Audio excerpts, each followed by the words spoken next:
it's really interesting to hear people are curing their cancer. Sounds crazy, right? Consider he wants to have cancer right now.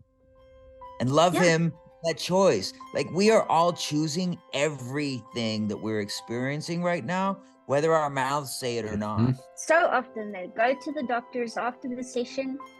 There's no more tumor. There's no more cancer.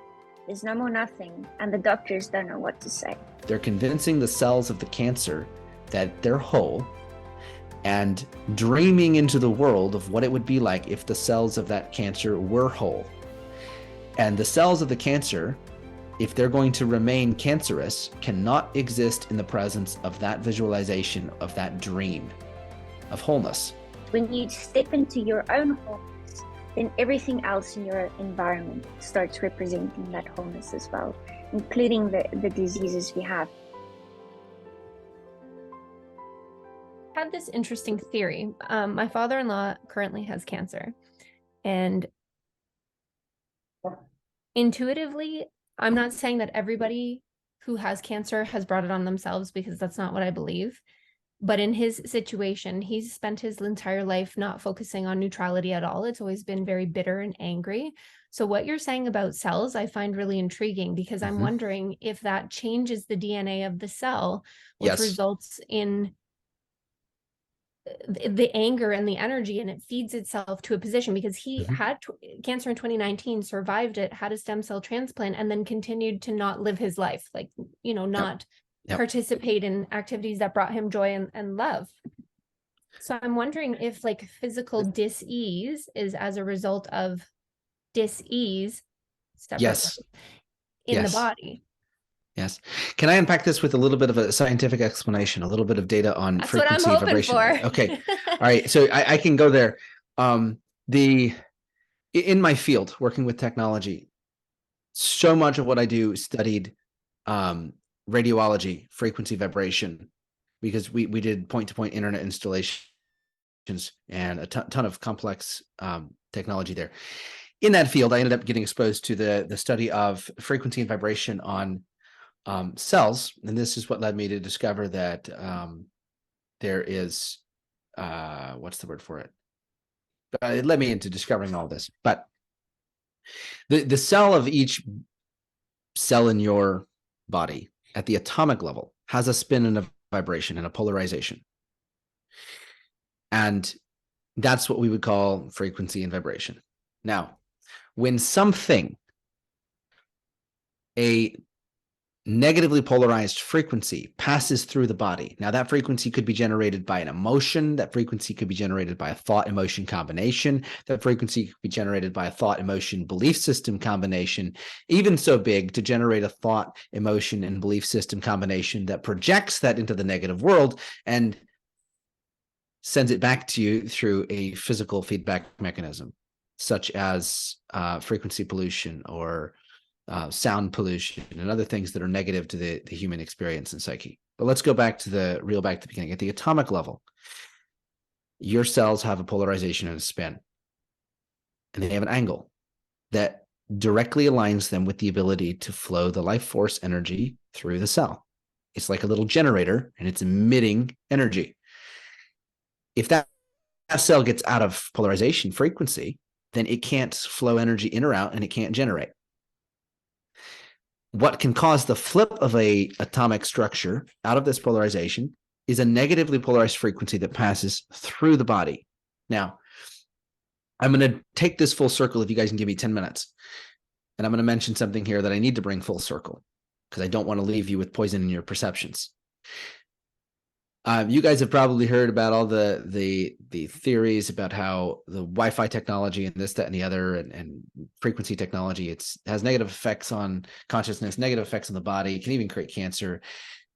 Yes and no. And I'm going to show you why it's no. But first, I'm going to show you why it's yes. In the paradigm where it's yes, we are assuming that the frequency coming from the device is a negative polarized frequency. It causes a flip in the spin of the atomic structure of your body. And what happens is, with the example of Wi-Fi, this is all scientifically verifiable information you can look up. With the example of Wi-Fi, that signal passes through your body 2,400 times per second, 2,400 hertz. 2,400 times per second, your atomic structures of your body flip themselves back upright, get flipped upside down, flip itself back upright, get flipped upside down. This is happening right now because we all have Wi-Fi around us. Now, your body is really good at realigning its atomic structures with its default blueprint. That's what it does. So when they get knocked out of alignment, it puts them back. And it can handle that happening thousands of times per second because it's a quantum machine, and it can process things way faster than any frequency device will ever be able to create to emit artificial frequencies. But artificial frequencies can have their effect on this process.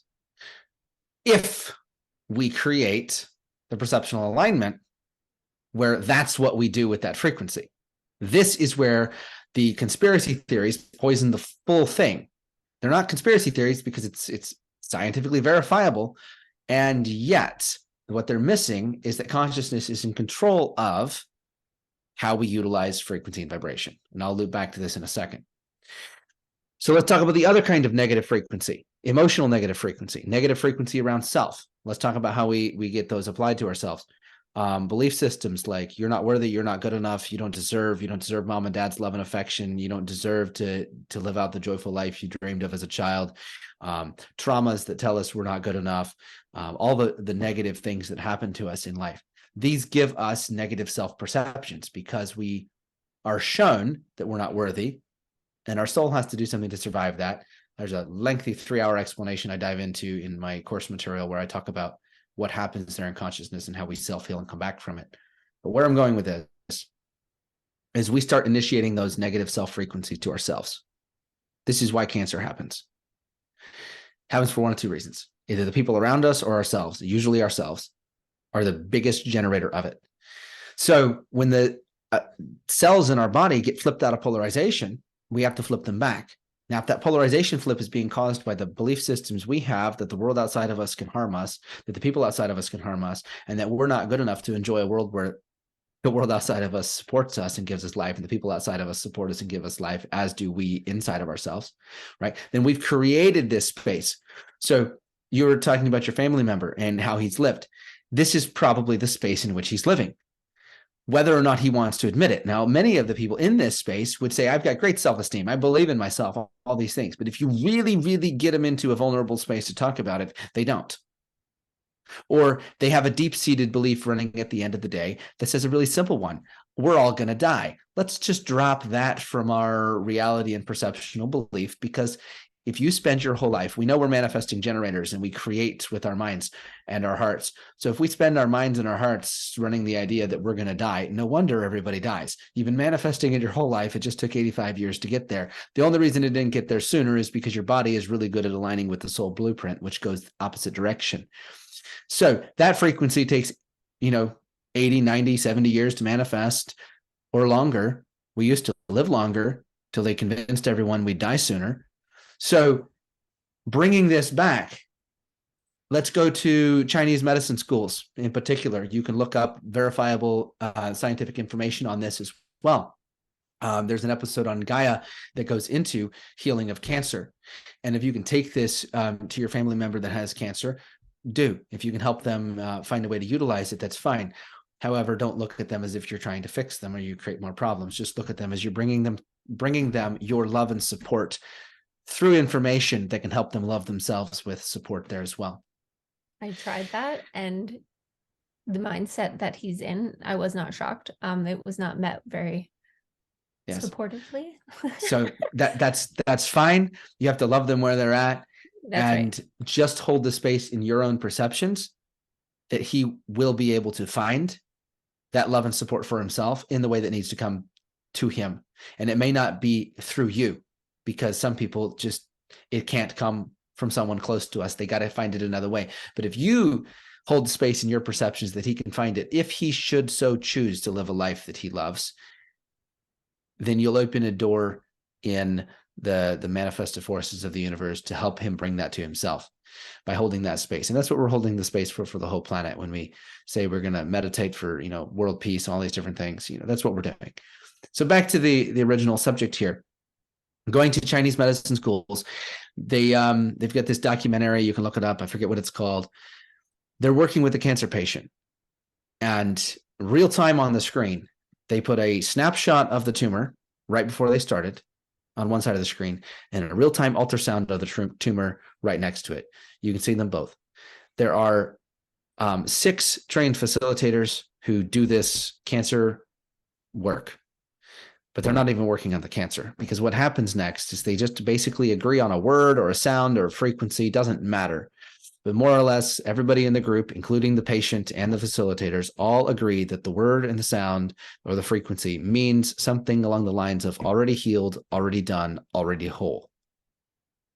And they chant it while they support it with the full energy, looking at the person who's being healed, not as if they are being healed, but looking at them, seeing them, dreaming into a reality while they chant this verbiage over and over again, dreaming themselves into what it would feel like, what it would taste like, what it would be like to be in a circle with this person if they were whole, as they actually are.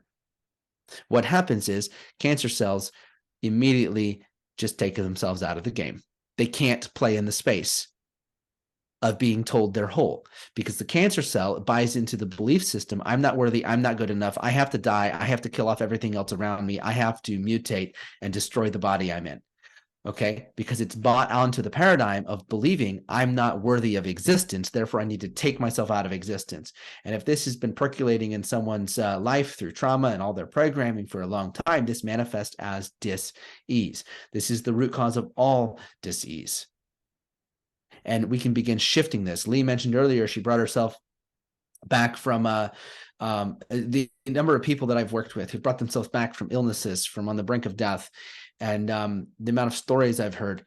And it has to do with the heart and the mind choosing to be whole anyways, and dismissing the fact that the doctor never told them they would walk again, or that they've only got 3 weeks to live before the cancer takes them out, and then they come back to life. What happened? The inner spark of their being just decided, no, we are worthy of being here, and got to work aligning every part of themselves with it in whatever way they found that. Some people find it through a prayer. Some people find it through a healing session. Some people find it through some other miracle or the force of their own willpower. But at the end of the day, what it boils down to is the perception of self that I am whole, and getting the body to believe that. So when they're facilitating these cancer removal sessions, they're not removing the cancer. They're convincing the cells of the cancer that they're whole, and dreaming into the world of what it would be like if the cells of that cancer were whole.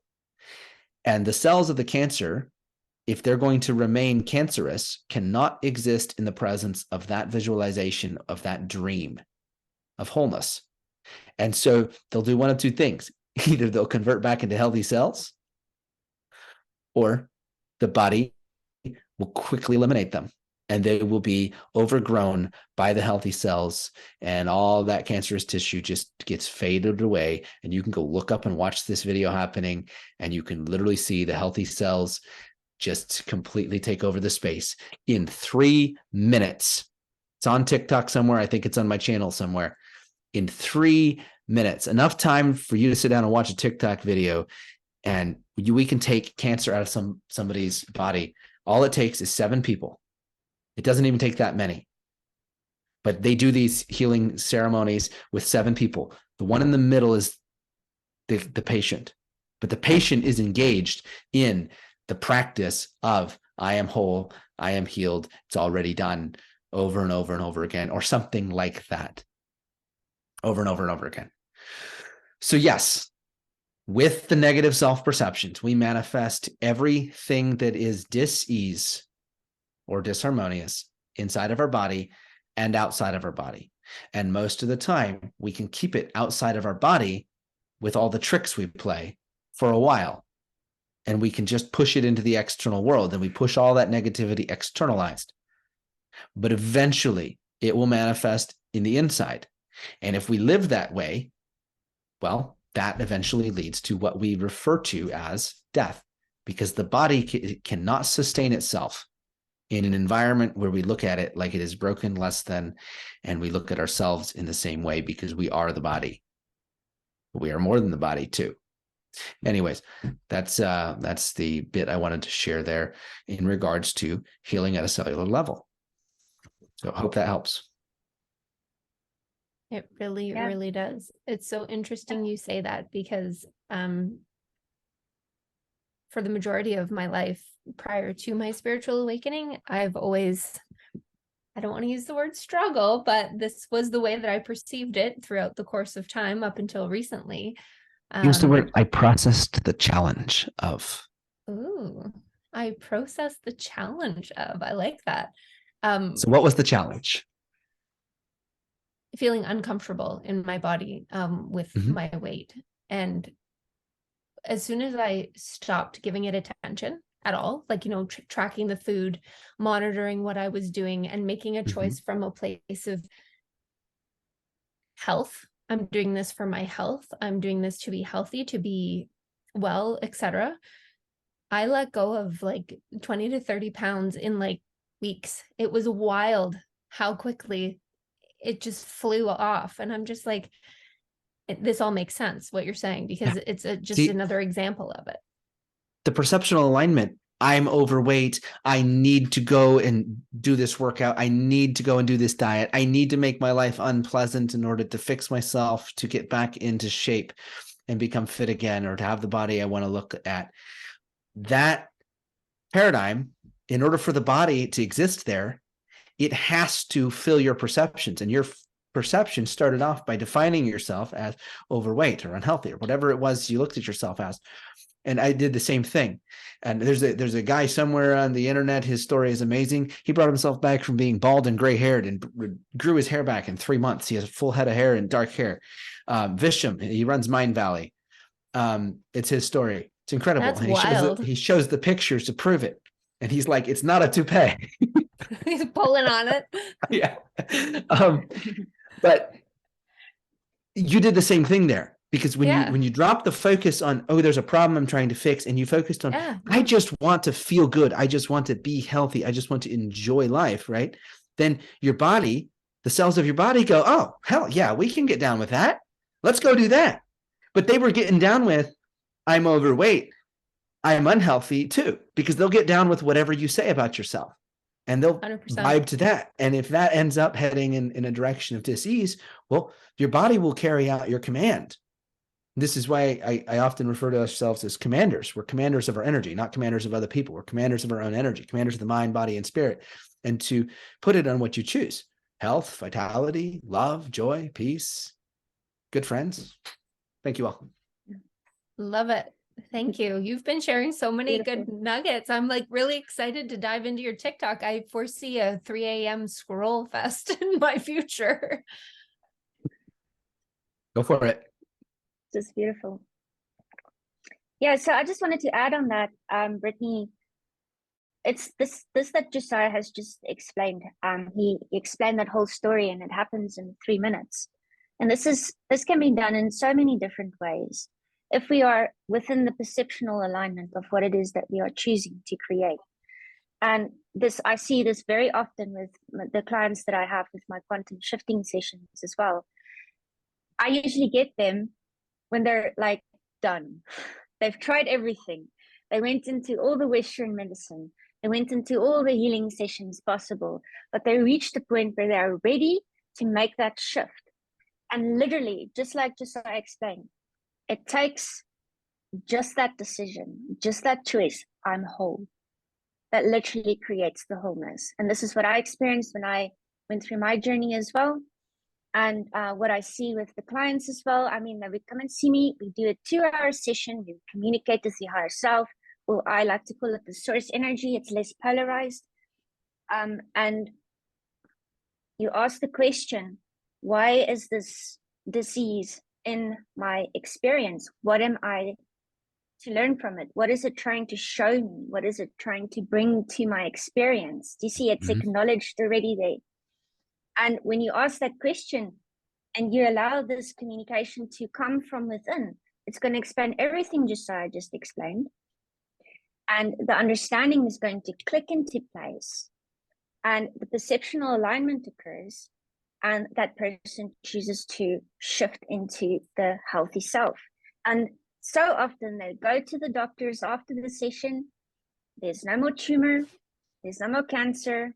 There's no more nothing. And the doctors don't know what to say. And this is just what I'm trying to say is we are so powerful. And something I learned very, very early on in my journey through reading a lot of books was it only takes two to decide.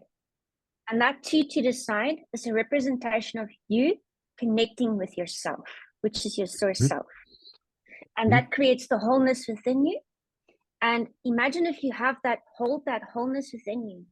This is where you create this whole happy dream that you choose to experience, the life that you love, like Josiah said. And it's a beautiful journey because when you step into your own wholeness, then everything else in your environment starts representing that wholeness as well, including the diseases we have, the people that we meet, the school that we're having right now. It's absolutely incredible. And sometimes on this journey, we have people in our life who just are not choosing for that right now, and that's perfect. They have the perfect moment already chosen within their soul's blueprint when they're going to choose for that. So all we can do is love the wholeness that they are, because that also creates the unlimitedness for them to step into that. And as they do, whether it is in this life or the next life, we have total peace because we know exactly what they are, just like we are, completely whole. Does that make sense? Yes. Will that bring you peace within your experience? Absolutely.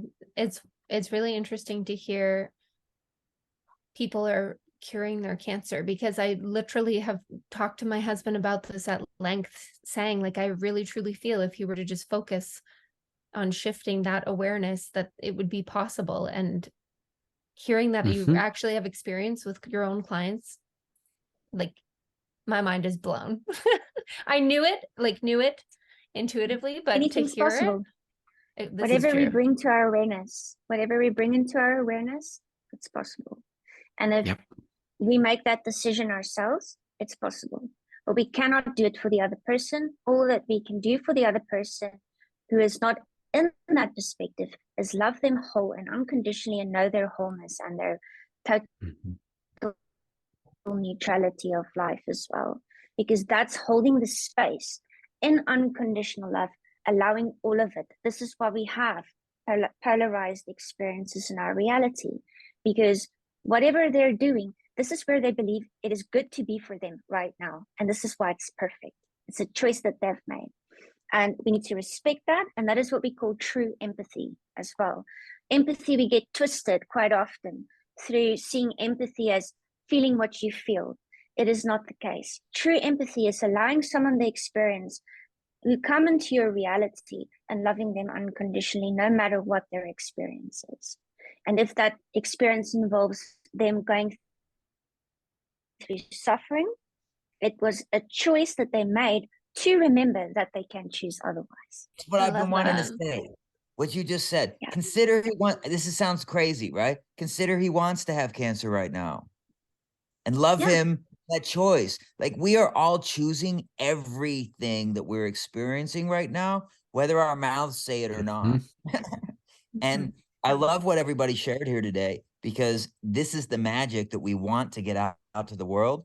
And if you're really curious about healing cancer, YouTube Bashar, Bashar, cancer, and you will see.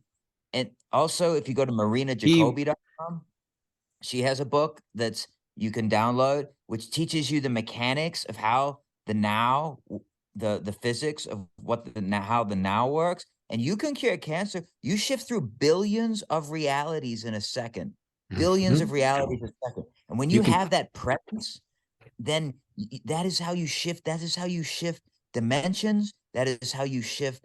That is how we travel in time and space, guys. That we are space time travelers right now already, you know? So it's like, that's how powerful you are. You've just been told that you weren't, and now you're coming to realize that you are again. And so, like, exactly. Beautiful. What you just said, Neil, we shift through billions of realities per second. This is true. And science has actually been able to come pretty darn close to mapping out what that looks like almost like a frame rate in a movie. Frame rate of a movie is typically about 30 frames per second. Any gamer knows 60 frames per second is better. 120 if you're obsessed. But point in case, the faster the frame rate, the smoother the experience. Our frame rate of our reality is being processed by our heart and mind centers.